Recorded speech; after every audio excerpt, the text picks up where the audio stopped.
recorded. Please keep yourself on mute if you aren't speaking, and if you have a question, let me mute all my phones.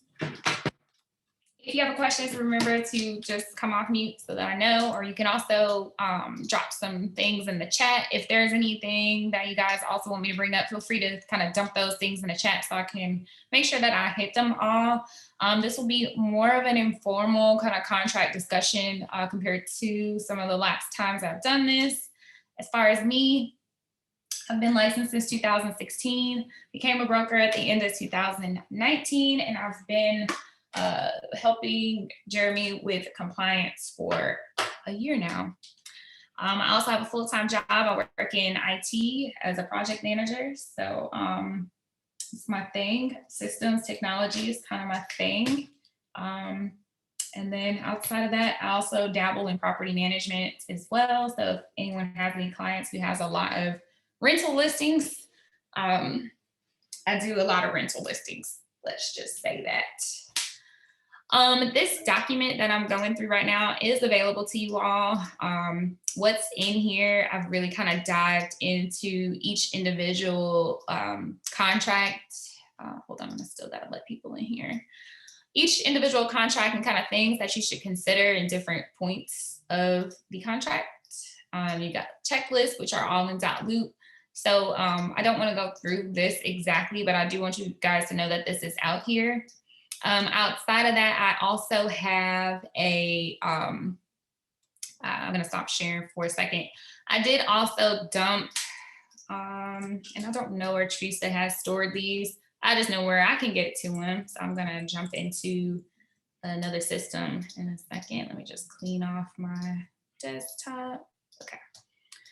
I'm gonna share my screen one more time, and you'll actually see here how many offers I've written probably recently, right? I do a lot of my writing in Remind and a lot of checking your files, all the agents' files in .loop. So I have probably a lot of different offers I can dive into here. But in here, I've also pre-filled a lot of the purchase contracts. So I do have, copies of some of this information kind of already pre-filled so that you kind of have some examples.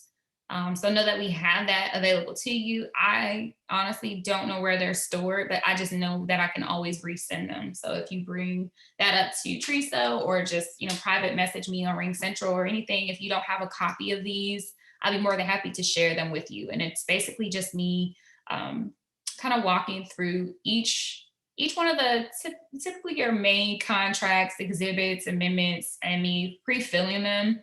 One thing I did notice is that some people actually put A through Z up here. As far as exhibits, what I'm saying is choose, A, B, C, D, and do them in that order. And then just make sure that they always kind of match up to what is here on these exhibits and addenda page. So, your cash exhibit should be A. Your, closing attorney exhibit should be B. So you just kind of keep that going in order. That's how I treat exhibits. As far as how I treat amendments, you want to do those, 1, 2, 3. So typically your first amendment would be the one after due diligence. The one after due diligence, which is saying, that we got our inspection report. Here's what's going on with the house. And then here's the amendment. So this is typically amendment number 1. And then any amendments that you do after that would be considered 2, 3, 4, 5 in the order in which they were, brought in and kind of in bound, let's say that. So I'm going to jump straight into a contract. And the contract with the most stipulations for where we are today is probably this one. So I'm going to jump straight into the purchase and sales. So for those of you that know this is not the most intuitive thing for some folks, some of you may be more experienced, but a lot of people are, how do you write an offer?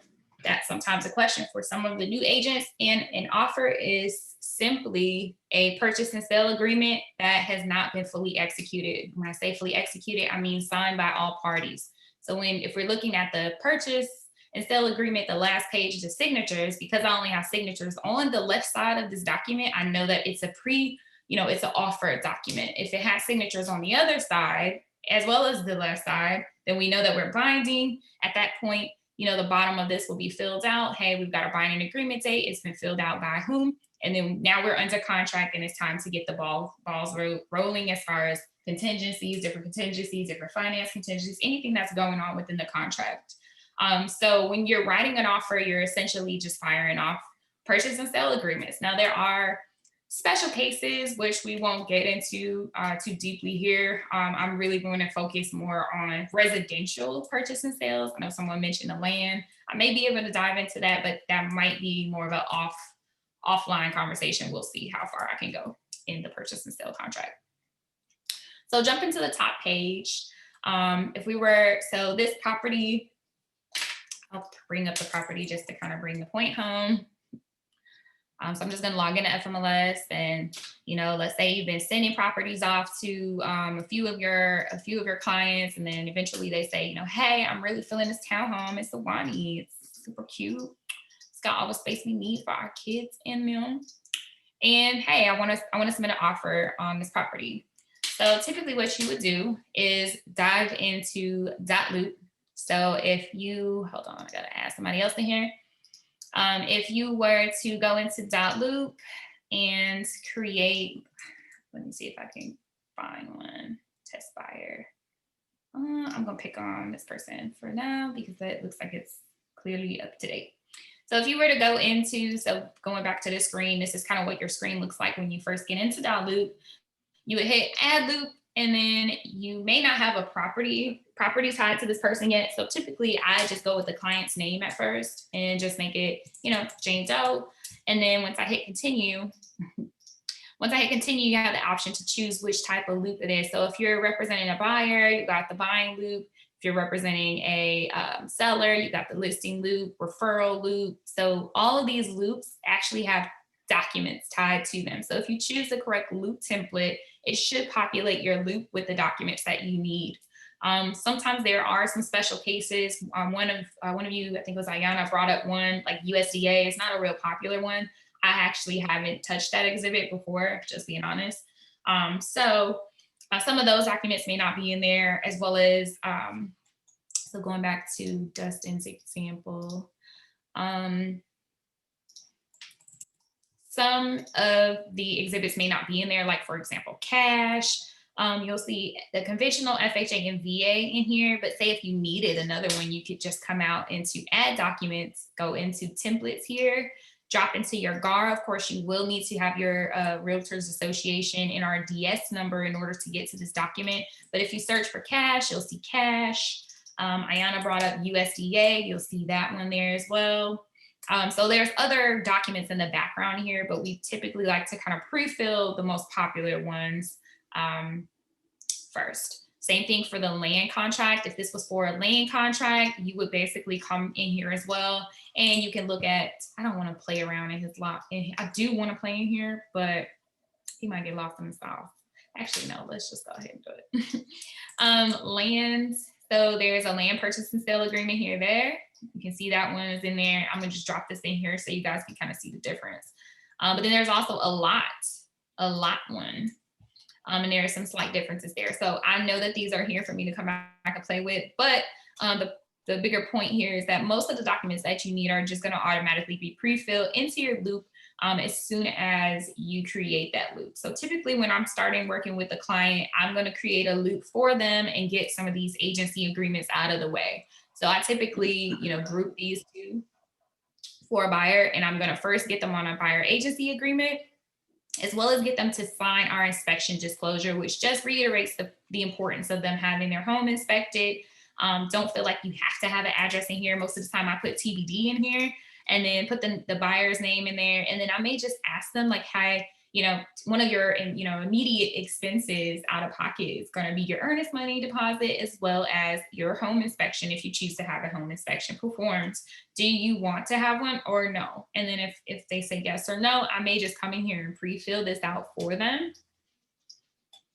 I may just come out and pre-fill this one for them and, just make them sign it along with this agency agreement, just so that they can kind of quickly go and click through both of these agreements. So this is really step one, right? This is what guarantees your commission right here, having an agency agreement. If we haven't been using this document, does it affect the contract anyway? So before I leave the inspection, Taisha just asked me a question about the inspection disclosure. So I try to answer that question actually in this checklist. Her question was, do you have to do the inspection disclosure? So if you notice right here, for auditing purposes, if you get the inspection disclosure, I actually don't care to see a copy of the home inspection. If you have a copy of the home inspection, I actually don't care to see the inspection disclosure. So this check box number 4 pretty much answers that question. As long as we can see that they did in fact have an inspection completed. I mean, say if for any reason that person comes back and says, I don't know, Taisha sold me a home. She told me that the HVAC was brand new and blah, blah, blah, blah, blah. And what if we need to push back and say, well, you had an inspection completed. And if you look at within the inspection report, it told you that, your HVAC systems were reaching its life expectancy, then we have something to come back to them on to say, hey, don't be lying on our agent, Taisha. You know what I'm saying? So this is more of a CYA or protection for you guys. So make sure if you're not going to get the inspection disclosure signed, you at least give me a copy of the home inspection. You want copies of everything, especially now in the how aggressive the market is. I've had, clients tell me, go offer. I've got text messages that have like 3 offers in it. And they're like, I want to make sure that you put a stipulation in all of these that said I'm willing to pay $10,000 above the appraisal amount should it come in shorter than the purchase price. So I like to print a lot of those text messages out and upload them into my loop so that I have a paper trail of how aggressive I'm glad she's aggressive. Let me say that first, because you really need to be in this market. But keep a paper trail, basically. That's something that I do in my full-time work as far as risk and compliance. And this is risk and compliance as well here. So make sure you have a paper trail so that we can always, if for any reason someone comes and pops up and wants to create some static, we have some good things to come back to them with. So good question. Thank you. So step number 1, let's get them on a engagement agreement and an agency agreement so that we are entitled to, our piece. Too often, especially now, I have a client right now who I've kind of become a little bit immune about losing certain situations. But I have a client right now who she just drives around. I don't know when she's off. She told me she's always off after 8 o'clock, but sometimes she just drives around and calls the agents directly on the signs, which is disrespectful, especially if I have you on a buyer agency agreement. But if I didn't have her on a buyer agency agreement, I would probably be a little bit more tight about that. But yeah, she's just kind of doing her own thing, just out here kind of just, causing havoc really. But she calls the agents directly. And then when they ask, she does, honestly say, I do have a realtor, but she's doing a little bit too much, if you ask me. And in a case like that, if you're not, obviously the procuring cause in that situation, or you can't, provide a document like this saying, hey, you've been working with this person since this time, that commission can straight up go to someone else, or, anything could happen. So make sure before your car, I always say this, my car does not start. I don't add mileage to my car. I don't waste gas for my car until I have an agency agreement, period. That's how I run my business. So as far as filling this out, you got the terms, which is pretty straightforward. I'm not married to you using, lower dates, a lower time frame or a higher time frame. It's whatever you feel that you're comfortable with. Some people kind of just automatically go through, 6 months or 12 months or however. It's totally up to you. These answers are always going to be sub-designated and dual. Okay, that is always going to be the answer. Too often I see people choose these other options, which just common sense, it just doesn't make sense, right?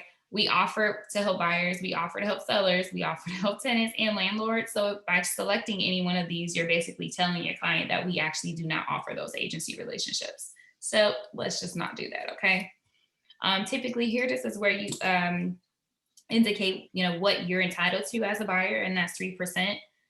In the event, especially now, you see a lot of listings being taken for 5% versus 6%. on the right here is where you indicate, hey buyer, if I don't make 3%, you gonna pay the difference. Yes or no. I typically go with no, but this is your business just as much. So you can run your business how you'd like to run your business, but I typically do not require the buyer to pay. Now, if it was something like 1%, or if I was dealing with a person who wanted to deal with off-market properties, I might, select the other option just because it's a little bit more shaky how I'm going to get paid.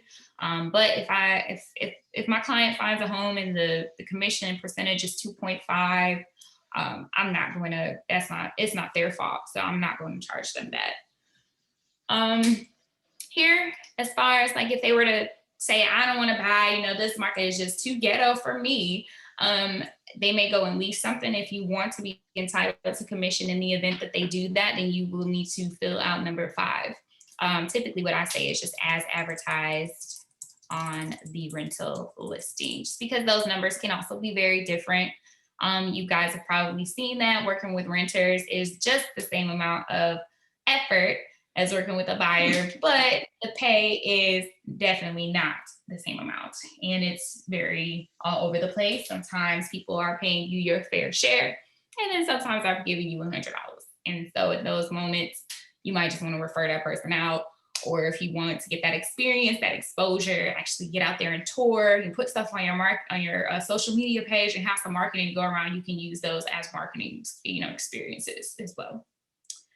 Protected period, this is just, after this term, how long are you protected? Typically, I go like 15, 30 days. I'm finding more people paying attention to this section. Typically, I might have put like 90 back in the day, but I don't know. People, I think, are more afraid of commitment here.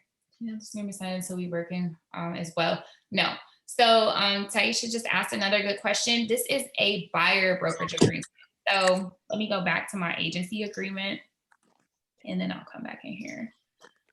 There is an agency agreement for each type of agency relationship. So if you remember going back here, right here, there's a seller agency agreement document. There's a buyer agency agreement document. There's a tenant agency agreement document. And there is this will be called a lease listing agency agreement document. There's a customer agreement. There's a document for whatever relationship you're establishing with that client, there's an agreement for that. So if you remember when I said, when you come into .loop and say, if you're working with a tenant, hold on, wait, let me make sure that you're asking this question correct. If you have this agreement, if you have a buyer agreement and then they went out and did that, they went out and got a rental, you don't need to get another agency agreement. Taisha, you might have to ask that question out loud. So do we need to have this agreement signed until we're working as rentals as well? That's fine. Yeah. Give me this question out loud. I was just asking, so like in an instance where we're working with someone that we just know is going to rent, then I'm assuming we would use the other agreement. But when we usually do these, like I would usually put like $0 in NA. But when I do the buyer brokerage and they're a buyer, do I need to start putting the as advertised on the rental listing just in case they decide to lease? Or would I just have to like send an amendment or something to it? I would do that. I mean, it doesn't hurt you to do that from the beginning. You know what I mean? Mm-hmm. I would just say, as advertised, so that if I'm working with you as a buyer and then you just dip off and decide to be a renter, you're already covered underneath the buyer brokerage agreement. In the event that you're working directly with a tenant, then you would have this agreement on file, which is an exclusive tenant brokerage agreement, which is basically stating that you're going after 25% of the total contract rent, but these numbers are just so all over the place. Some people might do like $100, $150, and it's just too hard to even know what you're actually going to get for a rental. But this is the document you would run with if you were working with a tenant directly. Okay. So I have all of these listed here. So you see, this is the buyer agency agreement. And you see, I already have this one kind of filled out. And you see, I put as advertised on the rental home for lease, 30-day protection period. This is the seller one. So you've got your agency agreement for seller. So basically the first contract you should be filling out always is, let's establish a relationship here and what my duties are. because that's one of the first things you'll see in these documents is what are your duties to this person, and it's help them locate a property. So I honestly wouldn't be helping anybody locate property until I have you on an agency agreement. This is the lease listing one, and then this is your referral one. And then there's one to work as a customer. Let's see if I can find it. Agreement to work with buyer as a customer. You can also work with a tenant as a customer here too. So as long as you have like some level of this is how we are working together, that's essentially what you're looking for. Let me go back. Actually, since I'm in here, let's just keep pushing through this one.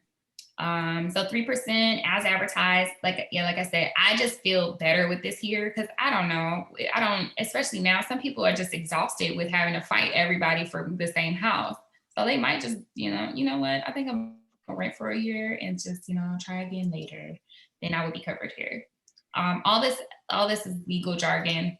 And then you come down here, if you want to share any of these, you can, but just remember, if you click, some people click all these boxes and I don't understand why that happens. Because if you click all these boxes, I'm literally not going to approve your loop until you show me that you shared each one of these documents, right? You are not required to choose these. If you're working with a person who wants to purchase a home in a community with a HOA and they're a first time home buyer, yeah, I got a document on that. Here's some, reading material that you may be interested in just to learn a little bit more about buying a home in a community with an HOA. They don't need to see all of these though. If it's a new construction home here, sure, I got a pamphlet for that. If this home is, built prior to 1978, here's a pamphlet. What it do? Braxton, go on mute. Sorry.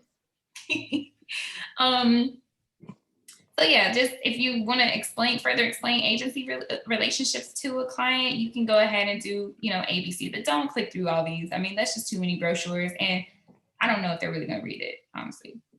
But that's basically what this note says. If you select any of the brochures above, you must send them to your customer because you made that promise in this agency agreement to do that. And then just make sure that you sign both of these, and you also need to bind this. If this is not binding, then it is not real. And I will, sometimes if I am looking at your files and everything is so beautiful, all you did was miss this date, I might throw this in here for you. Most of the time I will not though, because sometimes I'll not the signatures. So just make sure that you guys fill this out because I don't want to kick your signatures out. And if you run into a situation like that in .loop, I know a lot of people do, feel free to download a copy. You just click the document and download it and then re-upload it and then add the dates. And then you won't have to keep asking your client to keep signing it over and over again. It's one of the disadvantages of .loop. All right, so we got them on an agency agreement. They've signed their inspection disclosure.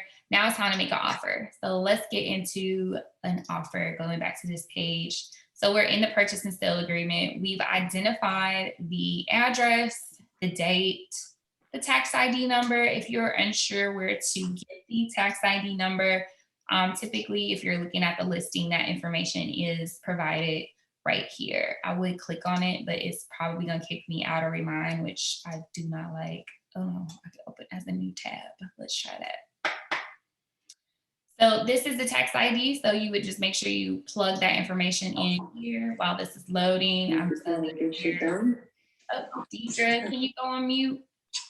See you later. Okay, so then the legal description, you got 4 different options. 4 is pretty difficult to fill out because you have to rely on, if you notice, most agents actually do not fill this out. And you'd have to, they got the lot and the block. But most of these zeros is really incorrect. So I really stay away from number 4. If you wanted to go with the deed book and page, that information is also available here. So when you click on, if you're looking at a listing in FMLS and you click on a tax ID, it'll take you into public records. So you can kind of verify the information that's there. You can grab the tax ID. You can also grab the deed book and page. You see that information is here as well. You can even grab the owner's name, So you got a lot of information in here that you can use to help you kind of complete this as much as possible. But I typically go with the deed book and page and the tax ID. If it's a condominium, you would need to do the purchase, resale purchase and sale exhibit, or you can just ask for a copy of the legal exhibit from the listing agent. So in this particular case, that's what we did. I just kind of leaned on the agent to provide that information. So we went with this home was listed at $290. Well, we came in $15,000 above, closing cost 0, closing date 4/23, and the possession will be transferred at closing. I'm seeing a lot. Somebody just texted me. I want to write an offer on another house, and they want a 30-day closing, and then they want 60 days of possession to do a lease back, which is ridiculous. So I'm gonna pay for the house, then give you 60 days to live in there. Oh my God, sellers are crazy right now. But if you were transferring the possession of this property at closing, meaning at this date, you would choose this. But if we're in a case where that person's like, oh no, 60 days, let me go into a different one. Here in this place right here, because this is the draft. Say, okay, we close on the 16th, and then they want 60 days until 8 p.m. And then I'll have to attach a second document. So I know that that's happening a lot. So one thing when you're writing offers, so this is a good place to ask a good question to the listing agent, and that is, is there anything in particular that you can share with me so that I can share with my client to make this a strong offer and make it something that will work really well for your client. I like to ask that question because honestly, I wouldn't have known that this seller wanted to do a whole lease back or anything like that. So the cleaner that you can write your contract in the beginning, the better, So try to poke as much as you can with the listing agent. But remember, you guys are partners. I am not the type of person who gets like really bossy with the other agent, because we both need to work together to get these people at the closing table. So let me help you and you help me so we can help them and get our check. I look at them as partners. So I'm gonna be as nosy as I can and be like super charming, call you and try to be as nosy as I can. I want to know, do you have above asking offers already? That's the question I'm gonna ask. Which is why we came in here on this property, because I'm like, you guys already have above asking price, offers. Go ahead and ask that question before you start writing an offer, and then it's weak. You can get it strong from the beginning. Let's just do that. And then again, like knowing, what their circumstances are will help you out, because just if they get a stack of 30 offers and all these people are like, okay, now we got to go back and tell them, oh, did you know that the seller needs 60 days? You automatically are kind of above them, because it's not that difficult. I don't have to go back and have a conversation with them to do that. Hold your earnest money. I think that and this is my opinion, I think that it would also make your offer stronger by letting the listing agent's brokerage hold the earnest money. I know that sounds crazy maybe to some of you guys, but I just think it just makes life easier for them when they see it like, oh, and they want us to hold their earnest money. Great. Then you guys can send me over how you want to receive it. And I'm going to send my client to your office. Hey, I'm going to tell them to bring a check to you or however you want to receive it. And boom, you got it. You don't got to wait for me to send you a copy. You send me a copy when you guys get it. How about that? That's how I like to roll. I also do not like to let the closing attorney hold the earnest money. And the only reason I don't is because it's 2 other documents that I'll have to add to my offer, and I'm lazy and I don't want to fill those out. But in the event that it makes sense, sure, you can choose to have the closing attorney hold the money as well. I also, to make my offer stronger, want to ask the listing agent, who's your preferred attorney?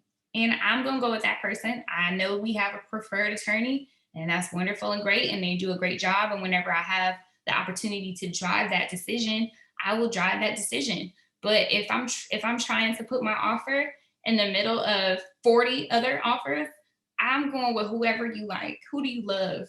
I will call them and introduce myself personally. and tell them, I'm really looking forward to working with you guys. And I'm not going to make that a big deal because nobody cares. I mean, I don't. I mean, really, unless somebody has like ridiculously higher title and settlement fees, why are we making that a big deal? It's just not. Earnest money. Consider making your earnest money deposits larger. I mean, it's going to go towards what you're responsible for at the end anyway. So say if this person is a buyer at 305, at $305,000, and they're putting down, it's a conventional loan, so they might be putting down 5%, $15,000, go ahead and put down 5. Let's get rid of that whole 1% mentality and show them that you're serious about this house and put some real money down when they accept your offer. See, we already strong and we haven't even really talked about too much. Due diligence periods. How long do you have to back out for any reason? That's what the seller is looking at when they see this. So why not make that shorter? Why not make that 3 to 5 days? Something shorter. Now, if it's occupied, they should be lenient, but they're not. I don't know. Like I said, sellers are crazy right now. But try to make that shorter, but make sure you have an inspector in your pocket who is ready for you to say, hey, I need you to go out there like yesterday because I just signed this document, with this, I just got a deal under contract with this short due diligence period, and I really need you right now. I really, really do. So keep that in mind when you're doing that. I typically don't do anything in this option payment for due diligence period. Another option to make your offer stronger as it relates to due diligence periods, and I have an example of this one. I'm going to go to that transaction now.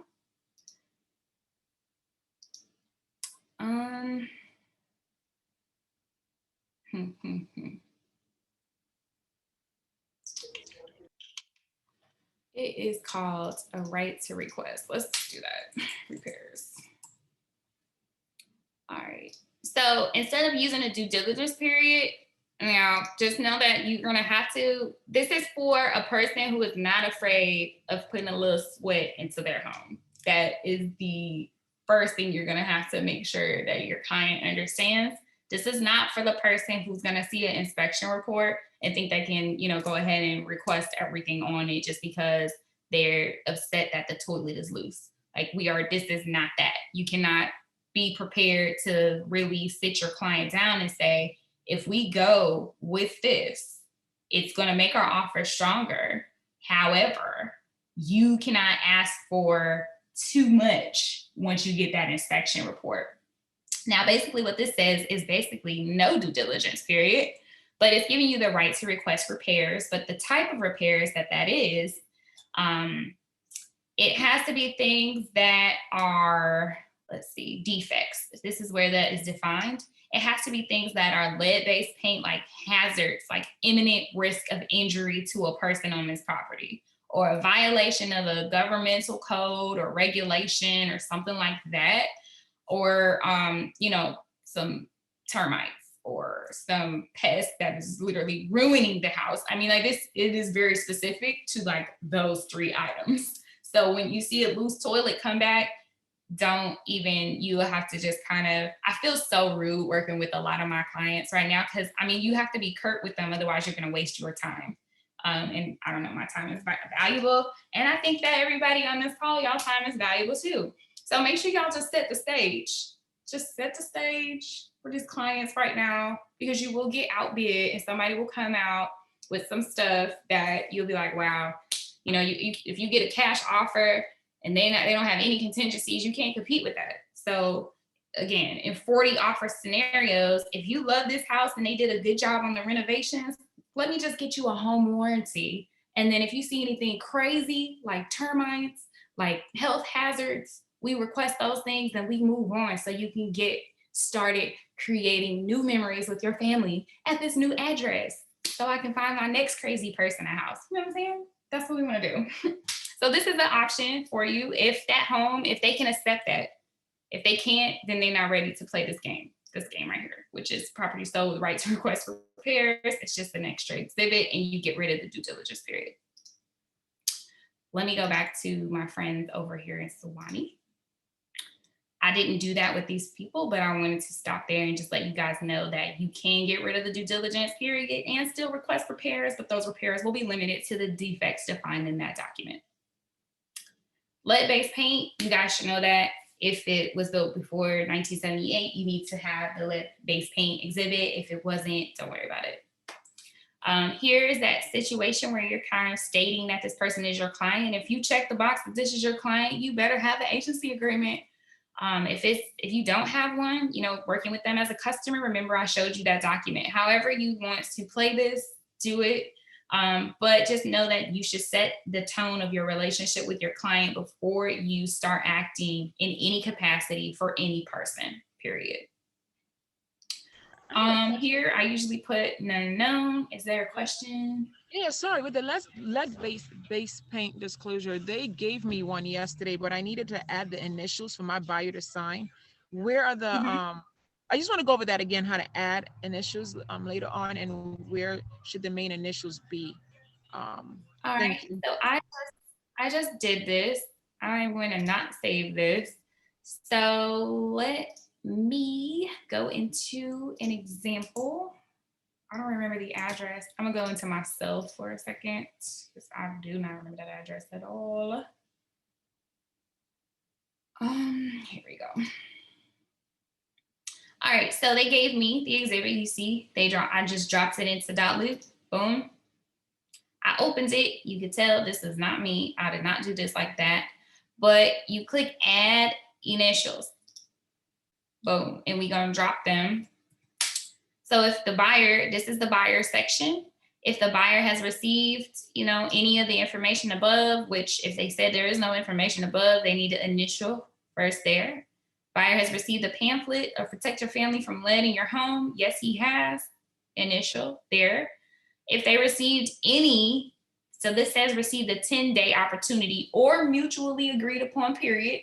So let's just rely on the due diligence period there. If we agree to a due diligence period for you to conduct a risk assessment or inspection of inspection for the presence of lead-based paint, then you initial here.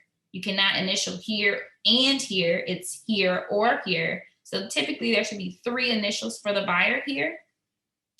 And then there also should be, if you're representing the buyer, there should also be signatures on the side. So you may also have to come into the ad and add a signature and drop it in the signature section. And then you can also add a text box so that you can add the name of the person as well as myself.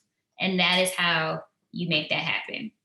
And while I'm in here, because she asked me, I'm gonna go ahead and send her. The text will be for the buyer's name and the signature for the buyer's name and a signature and a text for my name. Is that it? Or it says name of the person, name of the buyer, print, and signature. It literally says it right there on the second page. So name of buyer's agent, print, and signature. Thanks. Yep. And again, just come into the ad and then boom, boom, you got it. Okay, let's go back to my friends in Sewanee. All right, typically I go none known unless it's obvious to me that, this is the mother. Is my girl in here? Is Sandra still in here? Yes, she is. So when you're working with your mother, you have to fill out a document. You will have to state in the material relationship disclosure that there is a relationship. Typically there is not, but if it's not an arm's length transaction, you will have to disclose that. Also, if say it's your house, I recently sold my condo in Marietta last month, I did have to say that the seller is a licensee. And so that is the section where you have to tell on yourself because you got to tell on yourself. Time limit of offer. Make sure you also pay attention to the this stuff down here because sometimes they'll say, seller not gonna review anything for 7 days, which I hate. But if they say that, don't send them an offer that expires tomorrow. I mean, you just asking for yourself to get denied, period. All of this is legal jargon. Let's jump into the place where it matters. Depending on what's going on with this property, we've got to get our exhibits together. This is not a cash sale. This is not A backup offer, I do not like the extra paperwork or involved in letting the closing attorney hold it unless they put in the private remarks, hey, seller prefers that Luder, Larkin, and them hold the earnest money. I'm not adding those 2 extra documents. I'm not doing it. So yeah. Community association, there was a community association in this particular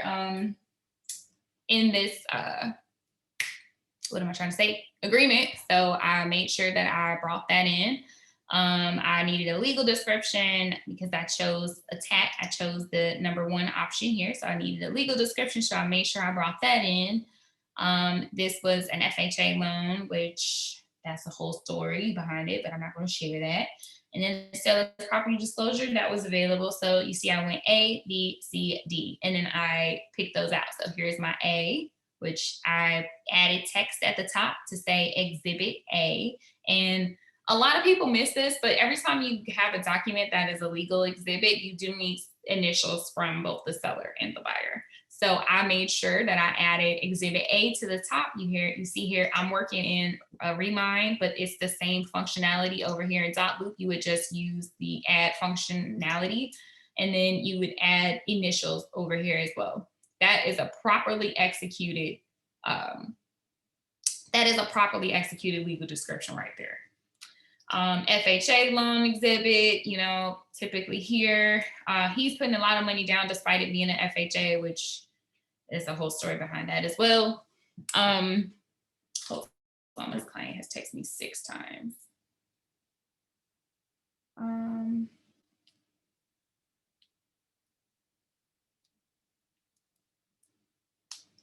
Okay, so here I typically put, this would really normally be 96.5, I think. Yeah. And 30 years, you can get this off the pre-approval. And fixed and institutional for an FHA, you would disclose who the mortgage folks are.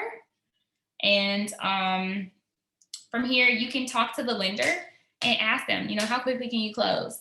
Lenders are the best people to have relationships with. I promise you that. For anybody that they contact directly, I use my charm when I need to, but other than that, most of the time I'm pretty curt. But with lenders, I love lenders because they get people that they have pre-approved and they remember how much of a great experience they have with me. Guess where they're gonna send that person? I want that. Thank you. So nice. Thank you for the referral. I got a nice little email and I'll send you a nice little Starbucks gift card too. So finance contingency, I like to ask my lender, hey, how quickly can this person close? What's going on with their income? Are you gonna have to ask them for an arm and a leg? Are they self-employed? Let me know what's going on. I'll really have those type of conversations with them. Like, and they'll tell me, their W-2 should be really simple. All right, well, let's do 14 days. And I'm like, yeah, no, let's do 21 days. Okay, fine. For FHA specifically, financing and appraisal go hand in hand. The appraisal here for the FHA, it cannot be appraised. It cannot come in less than the purchase amount. Otherwise, we're done here. This is always 1.75. I typically always add this to the loan amount here. And then typically always include the tax service fees. Right now, again, to be competitive, I will not say that the seller is responsible for any repairs required by FHA because if you've made some offers with FHA, it's pretty difficult to get FHA accepted. When you got cash buyers out here and conventional folks and et cetera, et cetera. Taisha's question, are FHA buyers able to pay over the appraisal at all? Sure, they sure can. In fact, let's go back to my purchase agreement because some of you guys are like waiting for this, I'm sure. Look at my special stipulations. Escalation clause. First things first, my buyer is willing to pay $1,000 above the highest verifiable received offer with contractual proof, including buyer's signature not to exceed $315. What did I just say? Well, what I said was, if you provide me a copy of a contract with a buyer's signature on it, basically an offer contract with a buyer's signature on it, that's higher, my buyer will pay $1,000 above that, but they're not going to go over $315. And then I'm just calling out what their initial offer is. So escalation clauses for me, they get the job done. It keeps me in the game as far as like, as all these new offers come in. On top of that, for me to get this house under contract, I also had to say that my buyer agrees to pay $5,000 above the appraisal amount should the appraisal come in lower than the purchase price. Now that's cash. So to answer your question, Taisha, absolutely, they can. Can I ask another question on that? I'm sorry, whenever you're done. Yeah. With the appraisal, so say you have the purchase price of $315, and then you did the $5,000 above the appraisal. So if it comes in at $312, do you still pay the $5,000, or can you just pay the $3,000 to top the purchase price? It depends on how you wrote it. If you say up to, maybe. If you say pay 5, then you paying 5. Okay, regardless of how close. Okay. Or, and then like you said, you got the not to exceed. You can add that same language in there too. So like not to exceed a specific number. So are you able to, like, if it does come in at like $312 and they just want to pay the $3,000, are you able to send an amendment at all, or there's nothing like change the wording? There's nothing ever stopping you from sending an amendment. So let me first say that, but I guess we got to get the numbers clear. So, because I don't want to confuse anybody. So like the example, let's say, okay, let's say we offer 310, buyer is willing to go up to 315. Actually, let's use these examples here. 305 initial offer, willing to go up to 315 and willing to pay $5,000 above the appraisal amount. Now, what do we want to say the appraisal came back at? Let's say the appraisal came back at, well, the first question is, did another offer come in higher? No. Okay, so no offer came in higher. Let's say they just accepted 305. Okay, and then let's say the appraisal came in at 300. Now they would just be responsible. FHA is going to only loan them up to 300. They're going to be responsible for bringing in the difference of the purchase price. So 300 is coming from FHA, and then client is going to have to come up with the $5,000 in cash in addition to their closing costs and their down payment. Okay, but if it comes in at 303, then the price would just go up to 308. And they wouldn't be able to pay like $2,000 to just have the price at the 305. I'm sorry. You could negotiate with the seller at that. I don't want to assume what the seller is gonna allow you to do. The seller might allow you to just do the 2,000 above because we agreed 305. Okay. You know what I'm saying? So it's really just closing the gap of what FHA is definitely not going to give you. Okay. Which is totally fine. And then at that particular moment, yes, I would put together an amendment to say, so at the end of any contingency, you want to have an amendment. So for an appraisal, say an appraisal came back and you guys agreed to adjust the price, you might go with, I don't really have an example here.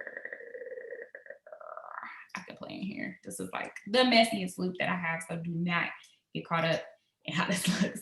But if I go into amendments, spell it correctly, amendment to sales price here. This is like in a perfect world without all the nonsense that's happening in our market. You could just quickly kind of put this document together and adjust the price after the sales price. The sales price of the property shall be this, and we shall terminate the appraisal contingency period is over, right? But let's say we did special negotiation in that moment. So at that particular point, I'm gonna come in here and just grab a regular amendment to agreement, this one right here, because it's just basic. So whatever language is furnished in there is what is basically adopted by all parties. So I would just say, all parties, and I didn't mean to type this, but in all caps, but all parties agree to adjust the purchase price to, X amount. Buyer agrees to pay X amount above the appraisal. And you might want to just put all that, appraisal came in. I just put everything in writing and then make them agree to it. And then everybody sign it, and then we're moving on to the next contingency, which hopefully is just clear to close, and then we're done with this. You know what I'm saying? I typed all this wrong on my typos. But yeah, I use an amendment. Sometimes I might have to correct the name too. So like all parties agree that, you know, the seller's name is really something else. So these are good amendments if you want to put multiple things in here at one time versus using like an amendment to change the sales price, an amendment to, you know, the specific ones to change the closing date, an amendment to blah, blah, blah, blah, blah. And then remember that you guys also have, I know I'm playing in, but you guys should see me do this because I think this is good practice for folks to see me playing around and adding documents in here. Remember, you also have this like super lengthy document to go into special stipulations. So it gives you a good kind of sense on how to write certain things. The one I use the most, in the event that the subsequent blah, blah, blah, that's too deep. That's too deep. But this kind of gives you verbiage to pull from for different special stipulations, but it's not going to be, you know, your seller's market stipulations. These are like special things that may happen. So I don't want any, I always tell like people that I help with putting contracts together, don't labor over the verbiage, just make sure it's very clear. All parties acknowledge that blank, blank, blank. You know, it can be very simple when you're writing those, when you're writing your amendments. But yeah, playing with those numbers in that way, as far as the special stipulations, I know some of you guys are asking about, this is something that I do. I also agree, I pay for home warranty plans a lot. A lot of my clients are word of mouth referrals. And because they may be connected to a friend or something like that, don't call me when something goes wrong with this house, please do not. So I always just pay for that out of pocket. So these are some of the special stipulations that I might use. Especially right now, escalation clause and an appraisal clause are almost like expected with a lot of offers today, especially in an area where it's really hot. And I don't know, for some reason, most of my clients are in those areas, like Gwinnett County, everybody's fighting over the same houses in Beaufort. Everybody's fighting over the same houses also in McDonough. I had no idea that at one point McDonough was like one of the fastest growing counties or whatever. That was kind of crazy. I'm just like, man, McDonough, all of their new constructions are getting snatched up. Their new constructions, the prices are increasing like 3 times a week. Like, it's ridiculous. I just don't. So yeah, special stipulations are the way to go to kind of keep you in the game despite what's going on and what's being received by the different agents. I know I'm running out of time. Any other specific things anybody wants me to dive into? I know we talked about the land contract. I don't even remember where I was when I dropped that in there. I think I put in test and it took me into Dustin's. Okay. So with the lots, and I have to bounce back and forth between these to really tell you the difference, but with the lots, you'll notice it's pretty much the same. You've got your purchase, you've got your property identification, your legal description there, your purchase price, your closing costs, your closing date, your holder of earnest money, your closing attorney. You've got your earnest money as well. Now, you may have a due diligence period in this particular point because a person might want to see if there's any utilities available on the property, etc. But other than that, this is really the same. Looks very, very, very similar when it comes to a lot. So there's really no difference on this particular document.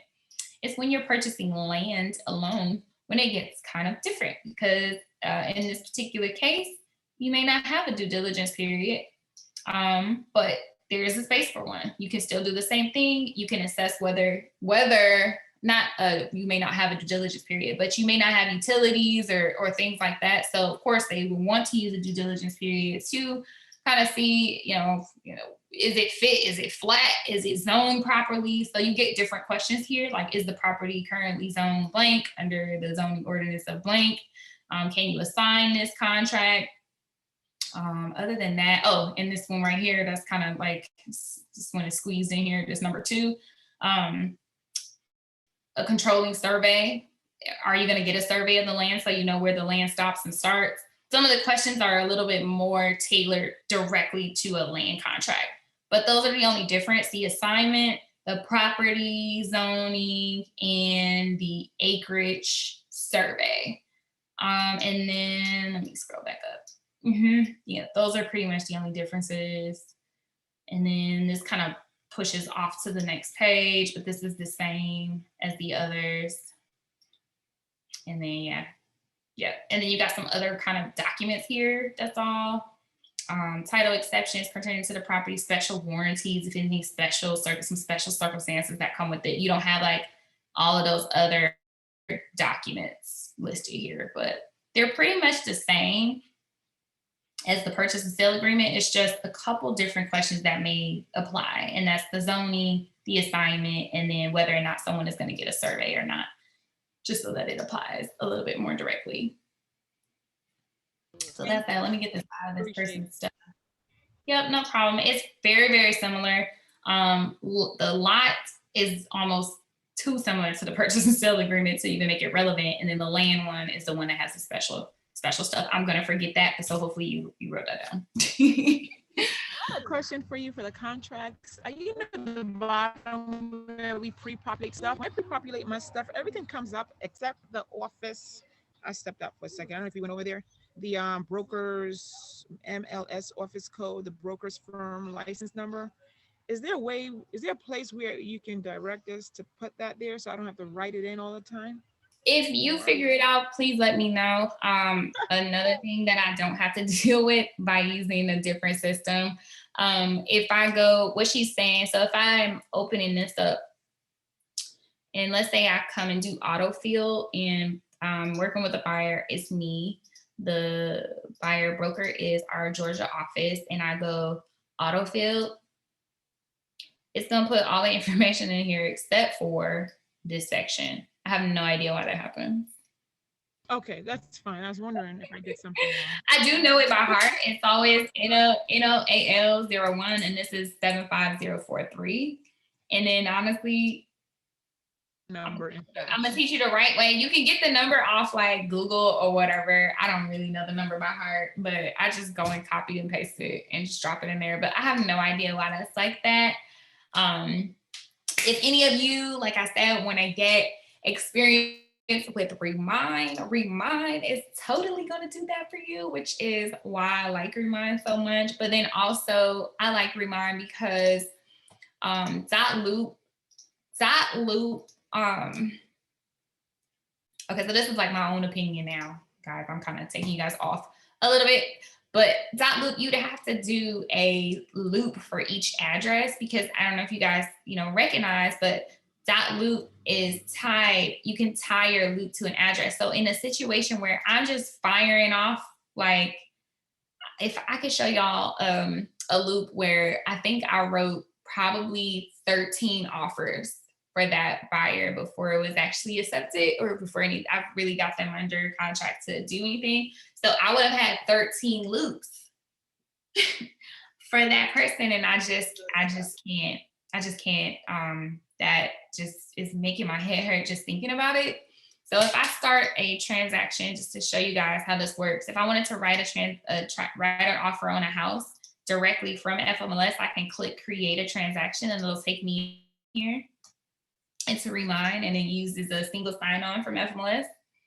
This used to be RDocs for any of our seasoned agents in here, but if I choose buying side, like you see how it just automatically pulls everybody in here, like, oh, there's a listing agent, oh, there's a seller.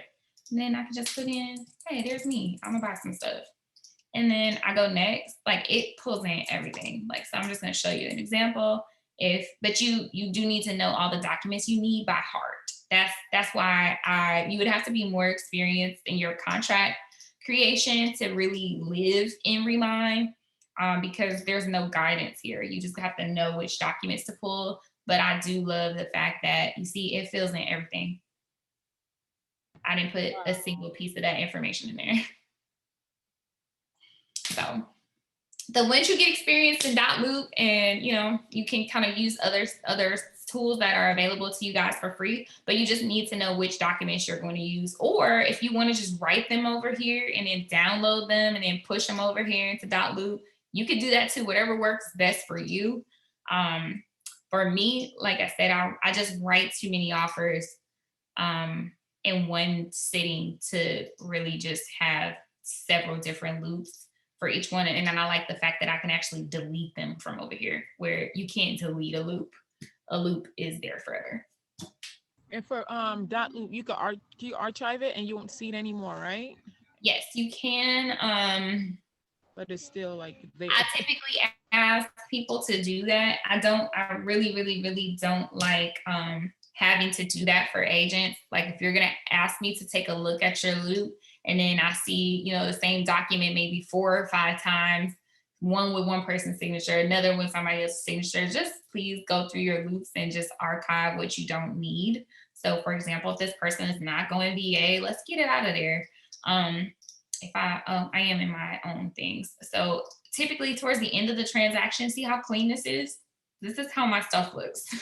I do a final like closing package where I download all the documents as one, and I'll send this off to my client and say, you know, welcome to the next chapter. Thanks for trusting me. And then I'll put all of their documents together in one final PDF and call it a day. Like we're done here. And then I got the preliminary HUD. All I need to do is go and close this sucker and we're done here. My disbursement agreement is in there. My commission agreement is in here. Everything is in here with just these 5 documents listed. So as I get closer to my closings, I clean stuff up. I submit my own loops for review just because it makes me feel like I have a different eye on it. But like, see this again, it's clean. I like clean loops. It's much easier for me to look at and you can see what's already been approved. It's just clean. I clean these things up as I go. This is another one. In this particular case, there's a lot more going on here. I would go in and, you know, clean these things up. It's a couple things I need them to sign. Once I get those, you know, situated, I'm gonna come in here and clean it up. But you don't see that huge long list of stuff. I'm always gonna go in and clean it up. If I don't need it, please don't send it to me to look at empty. That's just disrespectful. So I see that at the end of working with the buyer, you put all the documents together and you send it to them. That's pretty cool. Yeah, I do. I make these little. I like to be on my graphic designer sometimes, and I just kind of put this all together. Remind them to send me a Google review, and they'll look at it and they'll just be like, you know, reviewed and thank you, and you know, whatever. And then it's just see you at the closing table. Same thing for a lot of these people. You see, I did the same thing for them. They had the same thing. Hey, congratulations, we're done here. So yeah, if you guys want like tips and tricks on stuff like that, let me know. I'm happy to share. I share pretty much every resource, every tool, everything that I do. I'm happy to kind of guide you guys. Of course, I can't teach you how to be a graphic designer or anything like that, but if I can point you in the direction where you can, you know, practice. Exactly, you're so right, Deja, but I don't know. I'm gonna give y'all my sauce. But yeah, I like to create different things like you noticed in here with the reminder of contracts, like the dates. Oh my God, I live by this thing, especially if you got like multiple people under contract. I just like to be able to come in here, okay, we did this, we got the earnest money, we did the due diligence, we switched to cash. This person was going with the loan and then we switched to cash. And then now the closing is April 15th. And when that's over, I can click that. It's just something about checking stuff off that just does it for me. So I like to make these little documents. And this is my reminder of important dates. Of course, this is not available to everybody. But again, I like to put myself in a little graphic designer's chair sometimes and just make some cute stuff, basically. And I like to track my dates this way so that I know whenever I'm removing a specific contingency and I can stay on top of things. I also share these documents with the lender, with the other agent, with the attorney. So everybody's on the same page as far as the dates that we have. Like you could never tell me that I didn't tell you that the finance contingency ends on this date. You could never tell me that. It would never work. I think you gave us something like that on dot loop, reminder of important dates. We can use that too to keep us on track. I can give you that. That is a GAR form. It's just not, you know, the sexiest document to look at. So I basically kind of took that and made it my own. And there's some other agents that do that as well. And I just thought it was cool. Like, oh, you know, it's just an experience, right? People remember the experience, and it's starting off pretty rough for buyers. You got to think about that. Like sellers, it is a cup of tea for them. You know, you just put them on an agency agreement. You know, you can make a little binder, set it out, you know, have an open house, require everybody to send their offers in by a certain date, and their house is gone and they're on to the next chapter in their life. It's just a cup of tea. It's just a smooth walk in the park. You just might get like 80 offers to go through and turn into an attorney real quick. You know what I'm saying? But as far as a buyer, like they are getting outbid and it can be really frustrating. So this year, it was important to me to make sure that I focused on the experience because like I said, I felt myself being very low patience with buyers. To even be able to use an appraisal contingency, I just didn't even feel comfortable asking this question, but I had to. Like, how much money do you have to play with? Like, tell me, you know? And they might say, I got $12,000 to play with. Okay, cool. We're going to have to put that over the appraisal amount or something if you really want this house because I need to know what we have to play with. So, yeah. I just wanted to focus on the experience. So make sure you guys are always submitting your loops for review. If you want me to look at your documents like as you're doing them, let me know that. Because if you send me a bunch of documents that only have like one side of the signatures on it, I'm literally going to return them back to you because they're not binding. If you want a copy of this, again, send me a private message or reach out to Teresa. I don't know where she's keeping these, but this is a good, I threw an escalation clause in there. I could probably add the appraisal one as well. And then, yeah, you guys can reach me in a lot of different places. I've got a new number now, so let's just change this to you guys can call and text me. I'm always on Ring Central, typically on my computer on Ring Central. So as people are talking, I kind of just, I'm a lurker. I just like to lurk. But you may see me answer a question like every now and then. You guys can reach out to me at any time. There's no need, another thing, there's no need to send your documents directly to me in .loop. I'm added to everybody's loop automatically. So I can see when you guys are sending documents to people to sign, I'm getting alerts on my phone saying, you know, Jocelyn shared XYZ document with XYZ. And then I'll see XYZ signed document and it's returned to Jocelyn. So I am completely like there with you the entire time. So don't feel like you have to send your documents directly to me. I'm already in there. All you have to do is click submit for review. And then if you're asking me to take a look at your documents prior to you sending them to a client or something like that, you have to tell me that because otherwise I will not know. I'm just gonna look at it like, what is this? So I'm happy to do that. Just give me a heads up first. I had two questions for you. Is this Zoom available? The audio again? The first half I was back and forth with the kids, or is just the PowerPoint? No. I didn't even really go through the PowerPoint today. It's just some couple slides that I think are important there. And yeah, the Zoom will be available. I'll make sure that Teresa has it and she'll put it somewhere. I don't know where they're being stored, but now maybe they're in the agent portal. I'll have to ask that question in our next leadership meeting because I also have a ton of Zoom recordings just from popping on calls with people and helping them work FMLS or helping them navigate ad listings. Like I have so many Zooms, especially with my mentees. So if you guys need like any assistance, if you want like someone to kind of walk you through your first 3 transactions, don't be afraid to, you know, reach out to Jeremy and ask about the mentorship program because that's the way that I treat my mentees. You know, if you need to write an offer, I have one of my mentees, she's like, I got a land. Somebody wants to, you know, list your land. And I'm like, okay, she's coming out the gate getting listings. It might be in the middle of nowhere, but girl, high five, you know what I'm saying? I will just, it doesn't matter what time of day, I'm going to hop on a Zoom with her and help her write those contracts. So know that that is available to you guys. We've got a great selection of mentors who are killing it in their own right. Each one of us have our own strengths. Obviously, contracts is one of mine, and graphic design, Deja. But yeah, so don't be afraid to ask to participate in those programs. You'll have someone kind of walk with you through the first 3 transactions. And yeah, it's actually kind of fun. It kind of makes it feel like you have like little mini brokerages within the brokerage, because you'll have a person that, I'm a homegirl type of person. So you'll have a person that just kind of work with and can speak your language and kind of meet you where you are, despite, everything that's going on around you. So don't feel like, a small fish in an ocean.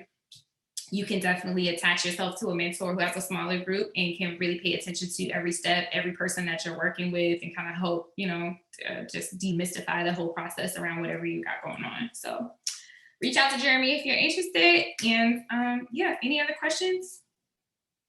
And they're just your mentor for 3 transactions. Is it for the lifetime of your, not lifetime, but is it for as long as you need, or just 3? The first 3 transactions. Got it. Okay, so I'll ask Teresa for this video. Thank you. Mm-hmm. I think somebody else was asking a question. No? I had one more. Sorry. Hold on. Let me hear from Bringing It Home. Yes, hi. So my question is about the rights to request repairs. Mm-hmm. In that one, are you able to request that they pay you at closing for each one, or for your repairs in lieu of the repairs or replacement, or is that just something you have to ask for them to repair or replace? It would have Does that make sense of that question? Yeah. Again, those are opportunities for you to negotiate. So that would be a conversation you have. Me personally, I don't want the seller picking out contractors. I always put myself in my client's shoes. So like if I was buying a house, I don't trust anybody they bringing in there while I'm not there to do whatever. So most of the time I have that conversation with my client and ask them like, would you be okay if we just knock the price down? What is it that you need? Do you want money towards closing? Like, especially with it being a more aggressive seller's market right now, where we can't really ask for too much in, closing costs from the seller, or we can't really, ask for that. Those are those opportunities for you to create hell. Like if I see, a bunch of hazards, but the thing is with the right to request repairs, it has to be like health hazards, pest issues. Right. It has to be really specific. So if you get somebody to give you a dollar amount and then you get that invoice and send it over to that listing agent and say, hey, here's an invoice that I found or that I got from, an experienced person in the industry of whatever the issue is. And they're telling me that, this issue can be resolved with $2,000. Would your seller, mind just dropping the price by $2,000? Or do they want whatever your client, like meet somewhere in the middle, whatever works. I personally, I don't even really like collecting all those invoices. To send them off to go do all that work. And sometimes they just don't want to deal with that. They're moving. I just had a deal where I took it out. The seller agreed to repair something about the fire. I can't even remember the fireplace. And he was like, you know what? Here's the invoice. I'm gonna just give you $1,500. They don't really want to do that. So if you need to get the purchase price down and your client is okay with that, present that as an option to the other side and see how they feel. Most of the time they need to pack and get out. I really don't want to have to fix stuff for you if I was the seller.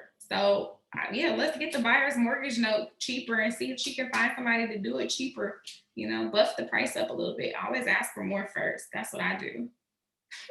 Okay, perfect. I just didn't know if you were limited on how you could ask for something to be repaired, but you definitely answered my question. So never limited. Everything is negotiable. Just make sure whatever you negotiate, put that bad boy in an amendment so I act brand new tomorrow. Thank you. Mm-hmm. Any other questions?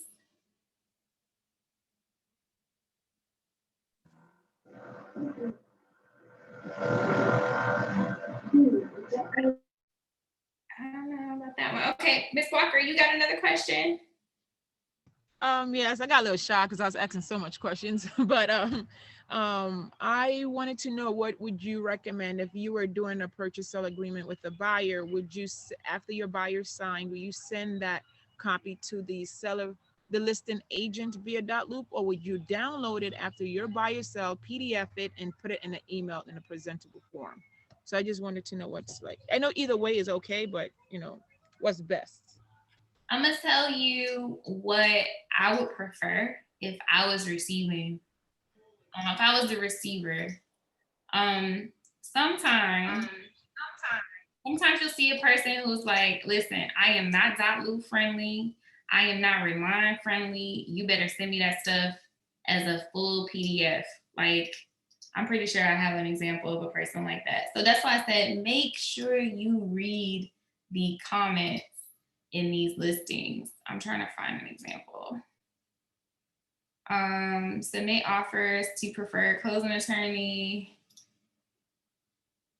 Look, please submit all offers in PDF format and send it to this person and this person. So make sure you pay attention to what they want first.